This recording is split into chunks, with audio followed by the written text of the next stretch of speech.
నా పేరు doctor CV Madhur Kumar, Rishta children's hospital Kadiri. ఒక కామన్ అపోహ గురించి మనం ఈరోజు వీడియోలో తెలుసుకుందాం. పేరెంట్స్ వచ్చినప్పుడు, సార్ మా పిల్లవానికి హెయిర్ లాస్ అవుతుంది, మనము గుండు లేదా ట్రాన్స్ఫరింగ్ లేదా షేవింగ్, ట్రాన్స్ఫరింగ్ అంటారండి ఇంగ్లీష్లో. సో గుండు కొట్టించుకోవడం వల్ల హెయిర్ ఏమన్నా పెరుగుతుందా, హెయిర్ లాస్ ఎక్కువ ఉంది, హెయిర్ మళ్ళీ గుండు కొట్టిస్తే బాగా ఎక్కువగా వస్తుందా, ఇలాంటి క్వశ్చన్స్ అడుగుతుంటారండి. ఇందులో మనము గుండు కొట్టించుకుంటే హెయిర్ పెరుగుతుందా లేదా అనే దాని గురించి మనం తెలుసుకుందాం. మనం మొదటగా హెయిర్ ఫాలికల్ ఎలా ఉంటుంది, హెయిర్ స్ట్రక్చర్ ఎలా ఉందో మనం తెలుసుకుంటే తర్వాత మనకి ఈజీగా ఉంటుందండి.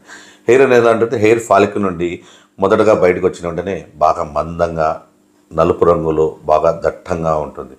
అదే రాను రాను రాను చివరికి వెళ్ళేదలకు పల్చగా సున్నితంగా కలర్ కూడా ఫేడ్ అయి ఉంటుంది.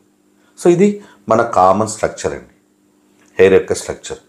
సో గుండు కొట్టించినప్పుడు ఏమవుతుందంటే హెయిర్ ఫాలికల్స్, హెయిర్ అంతా పైన ఉన్న హెయిర్ అంతా వెళ్ళిపోతుంది, మొదటి భాగం మాత్రమే ఉంటుంది.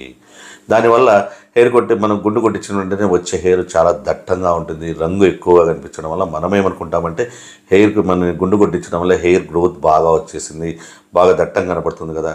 అది ఖచ్చితంగా కనపడుతుంది, ఎందుకంటే హెయిర్ చివరి ఎప్పుడు చాలా పల్చగా బ్రౌన్ కలర్లో ఉంటుంది. నీకు హెయిర్ మొదటగా వచ్చేటప్పుడు అది మామూలుగా బ్లాక్ కలర్లో బాగా దట్టంగా ఉండడం, దృఢంగా ఉండడం వల్ల మనకి ఏమంటే హెయిర్ ఏదో ఎక్కువగా వచ్చిందని ఫీలింగ్ వస్తుంది. అంతేగాని గుండు కొట్టించడం వల్ల ఎటువంటి హెయిర్ అనేది కొత్తగా రాదు. ఈ హెయిర్ రావడము, హెయిర్ ఫాలికల్స్ అనేది మనకు జెనెటిక్ డిటర్మైన్డ్ అండి, ముందుగానే ఫిక్స్ అయితే ఇన్ని హెయిర్ ఫాలికల్స్ ఉండాలా అని. అంతేగాని కొత్తగా హెయిర్ అనేది అక్కడ రాదు, అవన్నీ జెనెటికల్గా డిటర్మైన్ అవుతాయి. హెయిర్ లాస్ కావడానికి చాలా రకాల కారణాలు ఉంటాయి. ఒకటి హార్మోన్లు ఉండొచ్చు, న్యూట్రిషన్ డెఫిషియన్సీస్ ఉంటాయి, అలాగే ఈ కాలుష్యం వల్ల, దాంతోపాటు కొన్ని కెమికల్స్ యూజ్ చేయడం వల్ల మనకు హెయిర్కి, దాంతోపాటు ఇంకా ఇన్ఫెక్షన్స్ వల్ల, హెయిర్కి వచ్చే ఇన్ఫెక్షన్స్ వల్ల, డాండ్రఫ్ కానీ ఈ పెడిక్యులర్స్ కానీ ఇలాంటి రకరకాల ఇన్ఫెక్షన్ల వల్ల హెయిర్ లాస్ ఉంటుంది.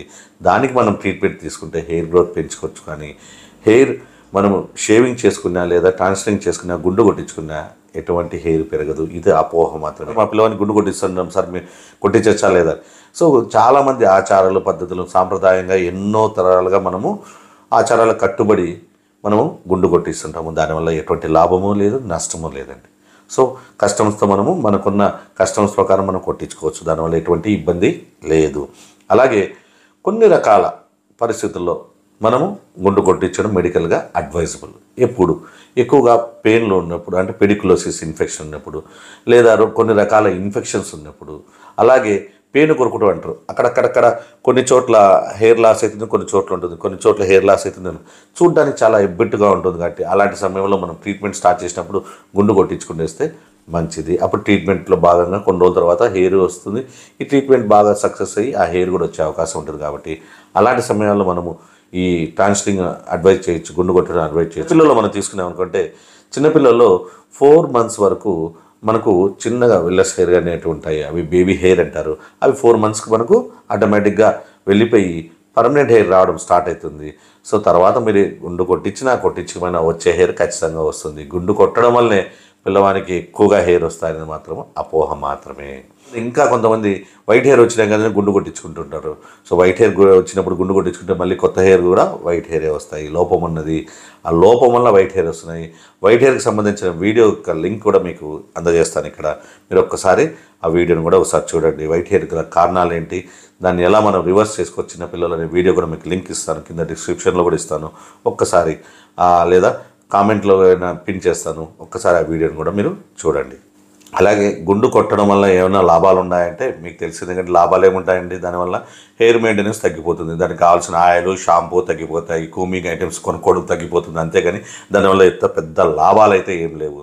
నష్టాలంటే నేను చెప్పాను కదండి, షేవింగ్ చేసేటప్పుడు చాలా జాగ్రత్తగా, ఆ గుండు షేవ్ చేసేటప్పుడు చాలా జాగ్రత్తగా ఉండాలి. ఎందుకంటే హెయిర్ ఫాలికల్ డ్యామేజ్ అంటే పర్మనెంట్ డ్యామేజ్. కాబట్టి చిన్నపిల్లలు కొట్టించేటప్పుడు కూడా ఎప్పుడైతే ఈ పునిక అనేది మనం గట్టిపడుతుందో అప్పుడు గుండు కొట్టచ్చు.